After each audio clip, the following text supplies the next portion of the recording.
என்ன சொன்னா உக்கால வழியா அச்சனும் அப்படியே காதுலாம் பிச்சுக்கிட்டு போயிடும் உனக்கு. என்னடா உடம்பு இது? நல்லா தின்னு இவ்வளவு பெருசு வளர்த்து வச்சிருக்கா. ஏண்டா அறிவு இருக்குதாடா? அந்த வண்டி என்ன வண்டி? அது பின்னாடி ஓடி வர டயர்ல மாட்டினா என்ன ஆகும் தெரியுமா? நீ நசிங்க அப்படியே உன் சாணி தானே பீதிட்டு வெளியே போவோம். அப்படியே உங்களுக்கு என்ன புல்லட்டை பார்த்தாலே அப்படியே உடம்புல இன்னும் புத்திட்டிக்கு ஆகுதா உங்களுக்கு? அப்படியே பார்த்தோட தொத்திட்டே வந்துட்டு இருக்கீங்க. இங்க பாரு, ரோட்ல போனோமா ஓரமா குட்டியை போட்டோமான்னு சுத்தாம இந்த மாதிரி வேலையெல்லாம் பார்த்துட்டு இருக்கீங்க.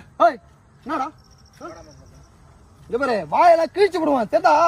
இந்த மாதிரிலாம் பண்ணிட்டு சுத்தணும் வை செத்த நீ. அப்புறம் உன் வண்டியை ஊற்றுவோம் மேலே ஏற்றி விட்டுருவான். நான் அப்புறம் சொல்லிட்டேன் வயிறை பிடிங்கலாம். சும்மா போற வரவனெல்லாம் ஏற்றிட்டு புல்லட் சவுண்டை கேட்டால் என்ன ஆகுதுன்னே தெரியல.